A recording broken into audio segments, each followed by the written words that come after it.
Bismillah, Assalamualaikum warahmatullahi wabarakatuh. Alhamdulillah alladzi bi ni'matihi tatimmus shalihat, wassalatu wassalamu ala Rasulillah wa ala alihi wa sahbihi wa wala. Amma ba'd, Bapak dan Ibu wali murid anak emas yang dimuliakan oleh Allah. Alhamdulillah, madrasah orang tua kali ini insyaallah kita diberikan tema tantangan pengasuhan di era digital, ya. Yang mudah-mudahan dengan kajian ini insya Allah kita akan bisa mendampingi putra-putri kita yang mana mereka adalah aset yang berharga buat kita, dan tentunya kita akan membimbing dengan pendidikan yang benar, tidak kita keliru melangkah, dan ini tentu diperlukan kolaborasi, sinergi antara antum sebagai orang tua di rumah, kami sebagai yayasan, di pihak yayasan, kemudian nanti para guru di sekolah. Kita harus berkolaborasi, bersinergi, menyiapkan anak-anak kita untuk menyongsong masanya mereka, yang mana tentu sedikit berbeda dengan masa kita. Masa kita lebih dikenal dengan masa kolonial, katanya, punya semangat, sementara anak-anak kita ini masa milenial yang kebanyakan serba instan dan serba ingin cepat, dan barangkali juga mempunyai pengaruh yang buruk, Mudah-mudahan kita bisa mengatasinya. Salawat salam kita limpahkan kepada junjungan Nabi kita Nabi Muhammad SAW beserta keluarga beliau, kaum kerabatnya, serta sahabat-sahabatnya. Bapak-bapak dan ibu-ibu wali murid anak emas dan siapa saja yang mendengar madrasah orang tua ini, kita tentu dibimbing oleh Allah Subhanahu wa taala. Di dalam surah Taha, Allah mengatakan dalam firman-Nya, wa'mur ahlaka bis-shalah was-sabir 'alaiha. Perintahkan keluargamu, tentu kalau kita sebagai kepala rumah tangga, anak dan istri kita, sebagai ibu, suami, pasangan hidup kita, dan anak-anak kita tentunya ini bis-shalah was-sabir 'alaiha. La nas'aluka rizqa, nahnu narzuquk wal akibatu littaqwa. Kata Allah, yaitu kami tidak meminta kepada kalian rezeki. Alhamdulillah kita tidak diminta apa-apa oleh Allah Subhanahu wa taala. Tidak diminta sesajen atau persembahan apapun, tidak ada kita diminta oleh Allah Subhanahu wa taala. Bahkan sebaliknya, Allah yang mengaruniai rezeki kepada kita.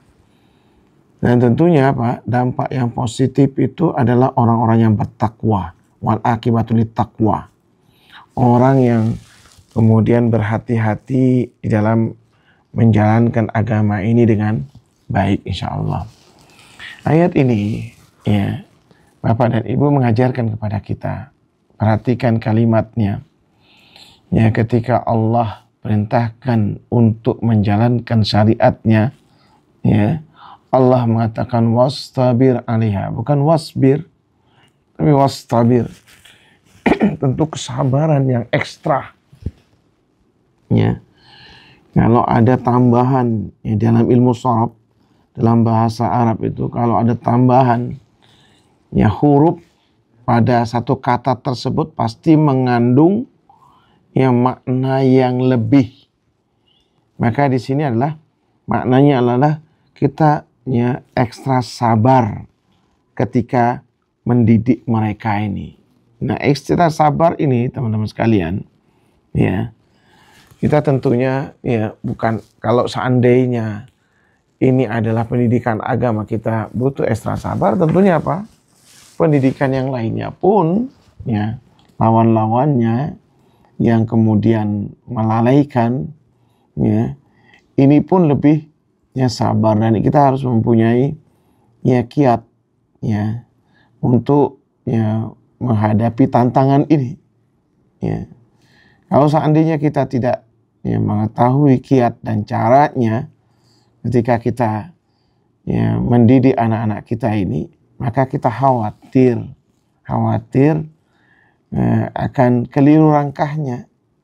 Padahal Rasulullah SAW dalam metodenya pendidikan, beliau selalu mengatakan apa? Yassiru wa la tu'assiru. Ya. Bassiru wa la tunaffiru. Ya. Yaitu permudahlah, jangan kau persulit. Ya.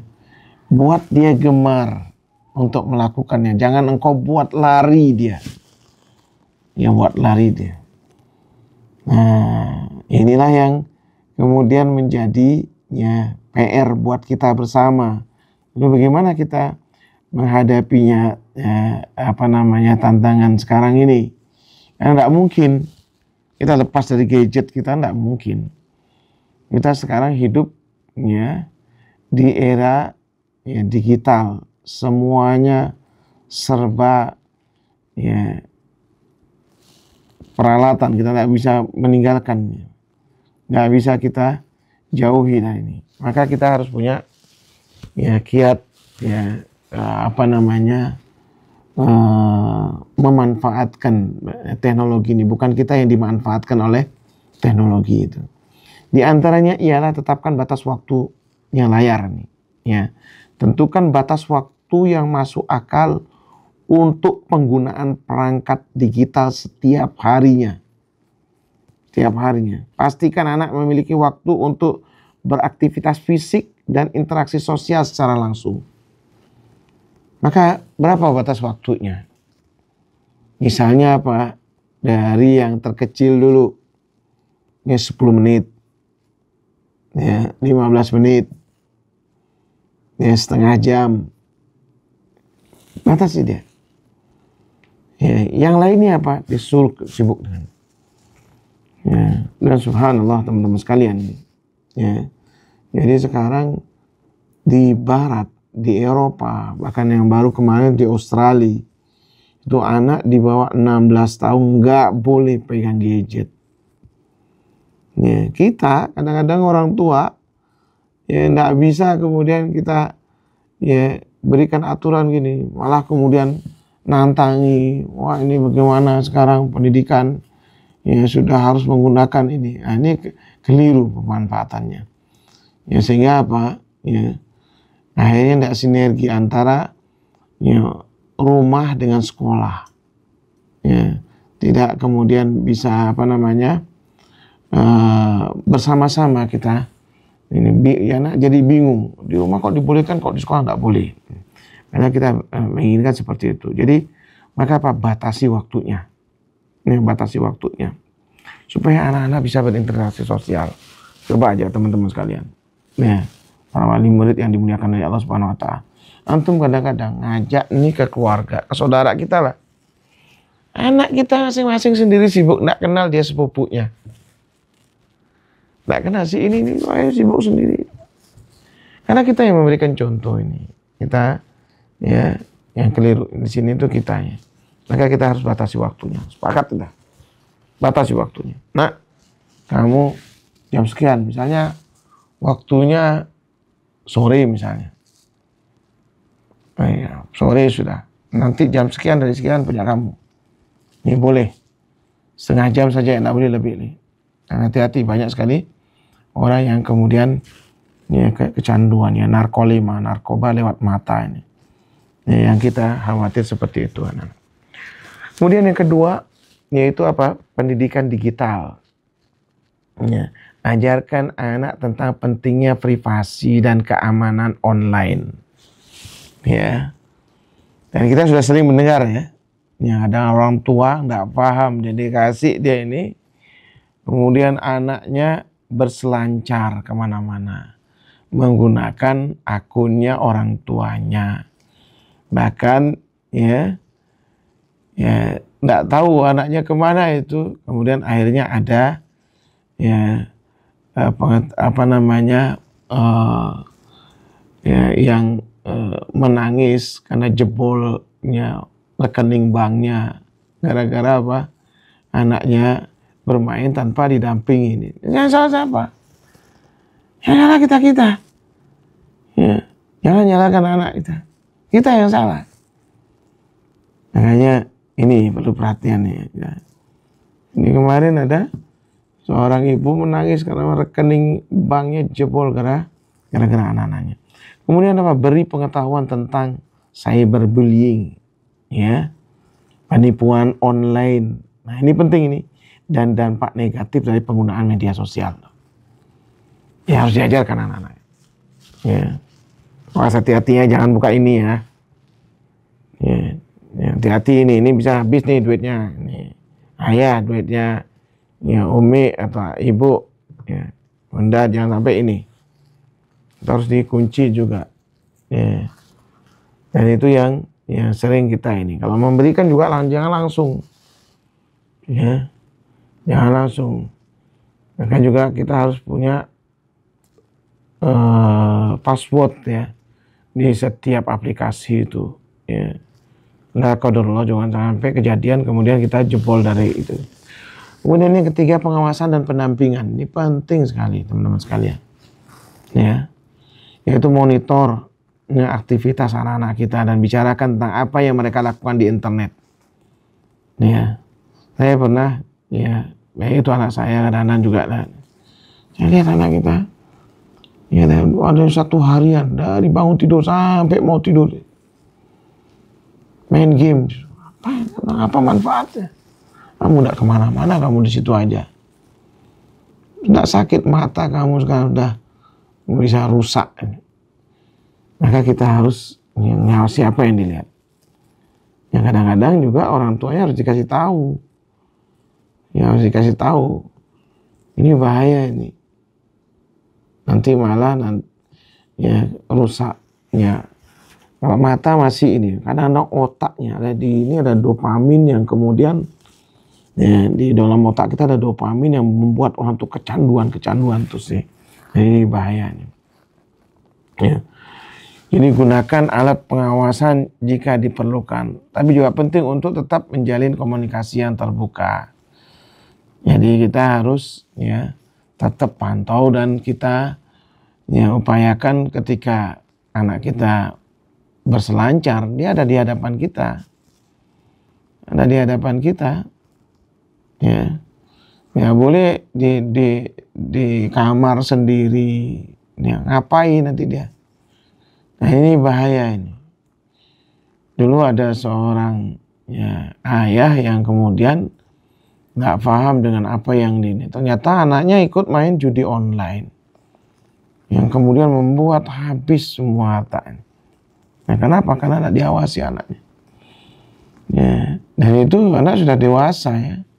Apalagi kemudian anak-anak. Nah yang sudah dewasa kita harus lihat. Ya nak hati-hati nak ya. Kamu jangan main ini. Jangan main ini. Ya, naudzubillah min dzalik sampai kemudian ada tindakan-tindakan kriminal. Ya, saya mendengar bahkan ini sampai di pelosok-pelosok. Ini jangan dianggap ini masalah ringan. Rupa-rupanya dia main game yang sifatnya seperti berantem gitu. Kemudian karena tidak puas di ini, ayo kita offline. Ya benar. Ya. Jadi temannya itu bawa parang. Kemudian sampai kemudian melukainya. Ya. Bahkan ada yang terbunuh. Naudzubillah min dzalik. Jadi ini harus kemudian kita awasi, tidak boleh lepas dari pengawasannya. Kemudian yang keempat yaitu beri contoh yang baik. Ya, anak itu cenderung meniru orang tuanya. Dia meniru orang tuanya. Kalau orang tuanya kemudian ya kita sebagai orang tua juga melakukan hal yang sama, seperti tidak punya waktu di dalam bermain HP kita, maka pasti anak kita akan mengikutinya. Maka apa kita biasakan juga ketika duduk bareng-bareng ngobrol, jangan sampai kemudian kita ini, kecuali memang ada pekerjaan yang tidak bisa ditinggalkan, sebaiknya memang di ruangan khusus ya sendiri ya, yang mana kita memang sedang menjawab pertanyaan atau kemudian lagi ada ya pekerjaan yang tidak bisa kita tinggalkan. Tapi kalau seandainya kita bertamu dan lain sebagainya, apalagi di rumah keluarga nih, taruh itu HP itu. Ya tinggal di mobil atau di motor gitu, kemudian kita datang tanpa itu. Sehingga kita bisa fokus komunikasi dengan ya saudara kita, orang tua kita, yang tidak ya terganggu dengan HP itu. Tapi kalau kita seandainya kemudian memberikan pada anak-anak kita, ya maka apa?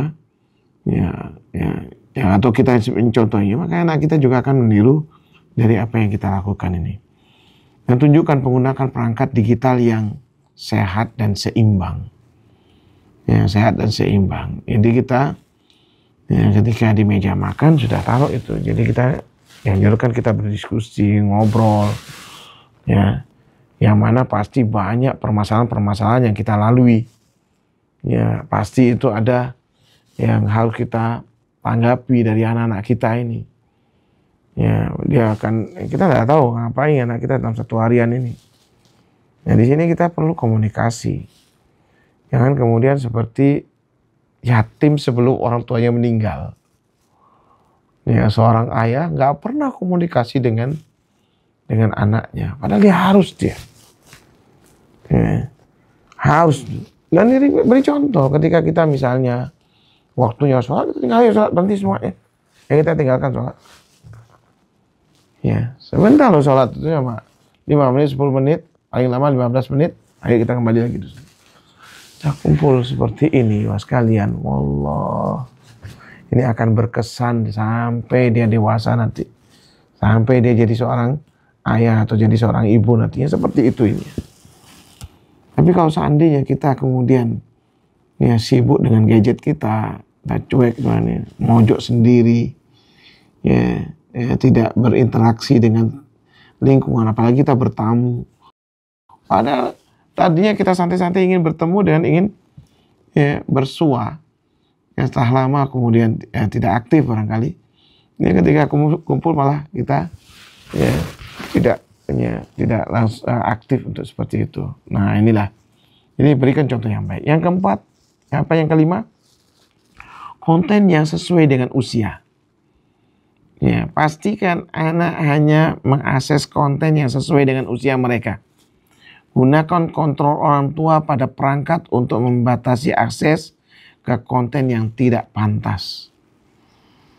Jadi anak-anak kita harus kita awasi itu, mana konten, ya, ada konten anak-anak itu. Kita harus mengenali dan ya dibatasi dia apa. Ya, disesuaikan dengan ya usianya. Ya usianya. Nah, tentunya apa di sini sekali lagi ini ya kita juga kadang-kadang ya kalau bertamu akhirnya dia ngumpul sama temennya, sama saudaranya yang pegang HP. Padahal kita harusnya apa?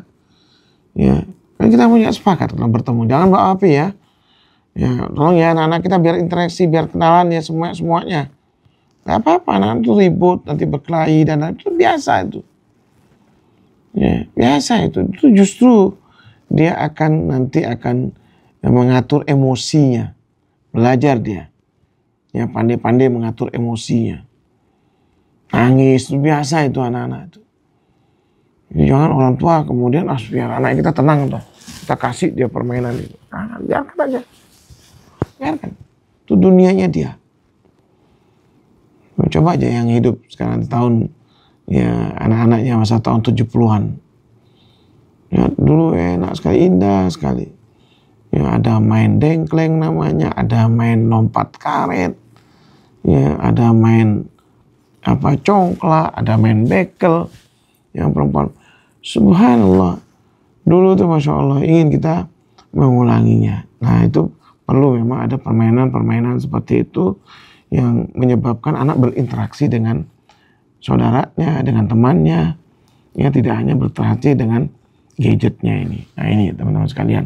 Jadi maka apa? Ya gunakan jadi ya kontrol itu. Ya. Kemudian yang keenam, ya, diskusi ya orang tua. Ya. Diskusi orang tua Ini penting ini, ya. Yaitu sering-seringlah berdiskusi dengan anak tentang apa yang mereka lihat dan lakukan secara online. Ya, ini membantu mereka merasa nyaman untuk datang kepada antum jika mereka mengalami masalah. Ini teman-teman sekalian, ini mas sekalian. Kadang-kadang kan kita akan temukan anak kita, dia senang main ini. Coba apa yang didapat dari ini? Ya.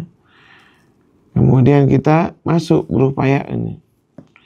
Itu bagus nggak kita lihat? Atau kita tanyakan, ada nggak ininya manfaatnya untuk kamu? Ya, apakah kamu nanti kemudian bisa belajar dengan baik? Hati-hati ya. Ya, jangan main berantem. Nggak boleh itu dipraktekkan. Ini teman-teman sekalian, ini yang sering terjadi. Ya, ada kita main game dengan ada yang menggunakan game-game pukul-pukulan, ya game menggunakan tembak-tembakan atau senjata tajam misalnya. Itu anak kita nggak ngerti nih. Peran orang tua lah yang kemudian berdialog dengan orang tua. Ini nggak boleh ya digunakan.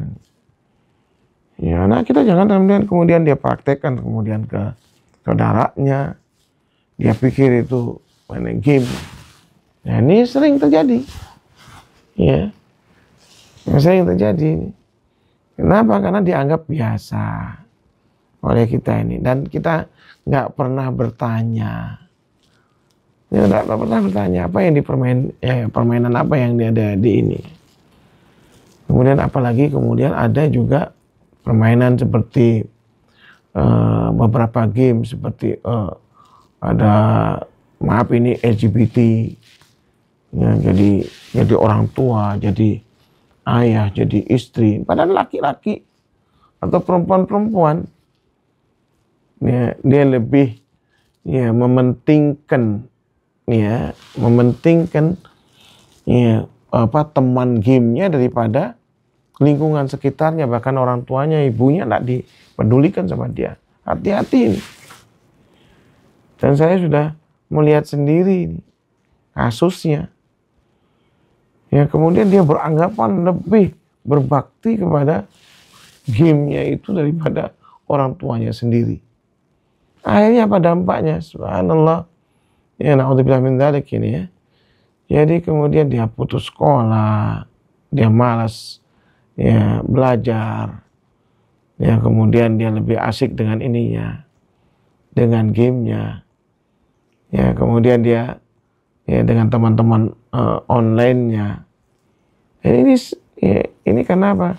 Sebabnya kita tidak pernah ada diskusi apa dampaknya dan manfaatnya dari game-game tersebut. Nah, orang tua yang dimuliakan oleh Allah Subhanahu wa taala, itu tanggung jawab kita. Ini tidak boleh kita nanya ini. Makanya kemudian mohon maaf ini kalau kami itu ada aturan nih. Begitu ada anak yang bawa ini kita ambil dan kita tahan setahun, lalu kita kembalikan. Ini lebih ringan. Yang ketimbang kemudian di pesantren kami justru kemudian kita ambil gadgetnya, kasih palu, kemudian kita rekam dia untuk kemudian merusak gadget, memukul gadget. Kenapa? Karena ini dampak negatif yang begitu besar. Ya, begitu besar. Ya. Dan ini yang membahayakan tidak hanya kepada anaknya, orang tuanya, temannya. Ya. Wa'iyadzubillah. Ya. Hal-hal yang negatif kemudian sampai menjual kehormatan. Ya. Dan ini sekarang na'udzubillah min dzalik, mudah-mudahan tidak terjadi pada kita atau keluarga kita. Ya, sampai kemudian ada yang hamil di luar nikah, yang masih anak-anak, bayangkan. Ya, karena apa? Karena cueknya kita sebagai orang tua tidak berdiskusi dengan apa yang dilalui oleh anak-anak kita. Tanya, tidak ada salahnya. Makanya kita harus sering-sering komunikasi. Ini apa itu? Apa permainan apa ini? Kita lihat ini. Harus kepo. Ya, seorang ibu juga harus lihat tuh chat-chat yang anak-anaknya tuh apa. Dilihat itu.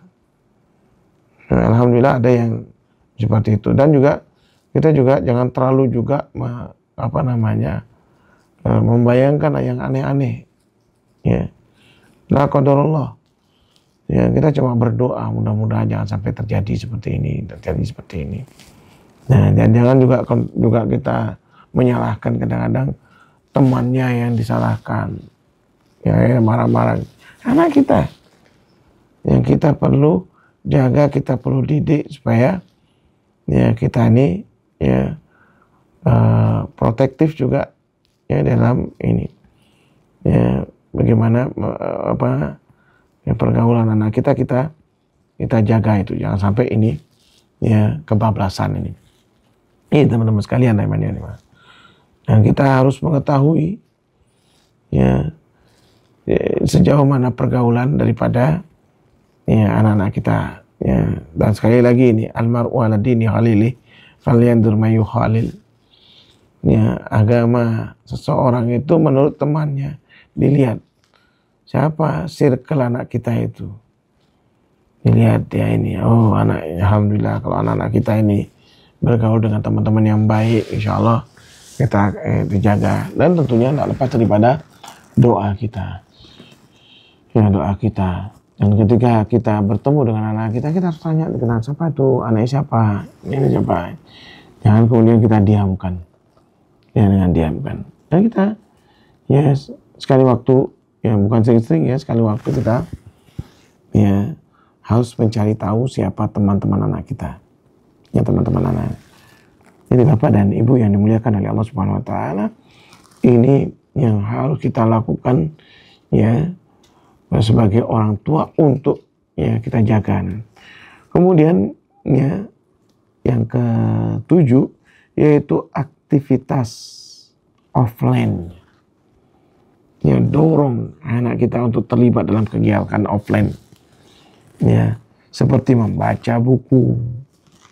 Ya, dan di sekolah kita alhamdulillah ya ada literasi ke toko buku. Kita harus jaga sama dengan beberapa toko-toko buku yang ada di Bali ya. Nah, ya kita belum banyak ya punya toko buku di sini karena memang toko buku ini sangat jarang ya. Orang-orang kita sekarang ini ya jarang membaca buku, jarang suka dengan buku. Kalau tidak bisa kita lepas daripada buku. Maka apa, kita di sekolah kita mengajak anak-anak kita ke perpustakaan. Ya, nanti ada perpustakaan digital barangkali. Ya, tapi kita tidak terlalu, kita khawatir melupakan buku. Jadi buku yang kita ini supaya mencintai buku. Ya. Karena memang ulama dulu seperti itu, buku yang diperlukan. Belikan buku-buku yang memang dia ya usianya untuk dia baca. Karena banyak ya Al-Quran dengan berbagai macam ya jenisnya. Jadi Al-Quran untuk anak-anak ada ya ada beberapa tafsir yang memang bisa membantu untuk memahaminya. Dan ini ya adalah diantaranya adalah kegiatan offline, bermain di luar ya, misalnya liburan ya kita ajak ke, alhamdulillah di Bali ada pantai ya, di Sanur misalnya, ada di mana di Semawang ya, banyak kita nih, ada kemudian di beberapa daerah wisata. Kita gampang ya, di mana-mana, dan kelebihan daerah kita ini ada dekat sama kita. Ya, banyak kegiatan-kegiatan ini. Atau bisa di lapangan, ini bermain sama anak-anak kita ini. Ya, di luar. Atau mengejar hobinya apa anak-anak kita ini. Ini hobi futsal, barangkali bola, ya, atau basket, pingpong, atau yang macam-macam lah, ada panahan, ada berkuda, ya, ini yang lebih disukai, ada berenang, ya, yaitu olahraga yang disunahkan oleh Rasulullah SAW itu kan berkuda, berenang, ya, panahan. Sekarang udah banyak klub-klub ini. Nah, itu lebih kita ya sediakan waktu ya lebihnya motoriknya akan terjaga dia. Terus kemudian dia akan ya, terbiasa olahraga dan bergerak nih. Ya. Dan kita harus jaga keseimbangan antara dunia digitalnya dan dunia nyatanya. Ya, sehingga anak-anak kita nanti kemudian apa? Ya, mereka akan ya, cerdas. Ya. Ya, baik itu otaknya maupun ototnya. Ya, dia akan terjaga keseimbangan. Ini was kalian Allah.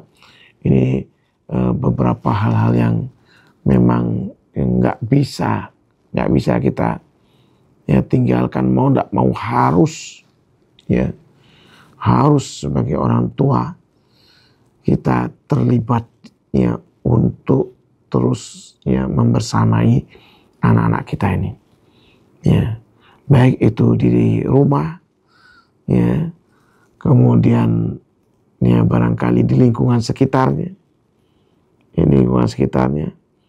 makanya ketika kita liburan upayakan ya, kita weekend tuh upayakan mengajak ya putra-putri kita ini ya, walaupun barangkali ya sekarang mungkin ada yang usia MTS barangkali ya, SMP. Biasanya anak-anak mau, saya mau main sama ini, saya mau main sini. Kita lihat lihat anaknya dulu. Kalau aman orang tuanya ibadah, kita mungkin bisa melepaskannya sambil berpesan pada ya, orang tuanya, ambil kontaknya. Ya, anak saya main di rumahmu loh, ingatkan sholatnya. Ya, jangan anak kemudian orang tua tidak kenal ya dengan ya orang tua anaknya. Kan kita sering ini mengadakan pertemuan-pertemuan, makanya apa gunanya pertemuan itu teman-teman sekalian? Tuh biasanya ada orang tua yang jaim, ya, nggak mau kenal sama ini, padahal teman anaknya.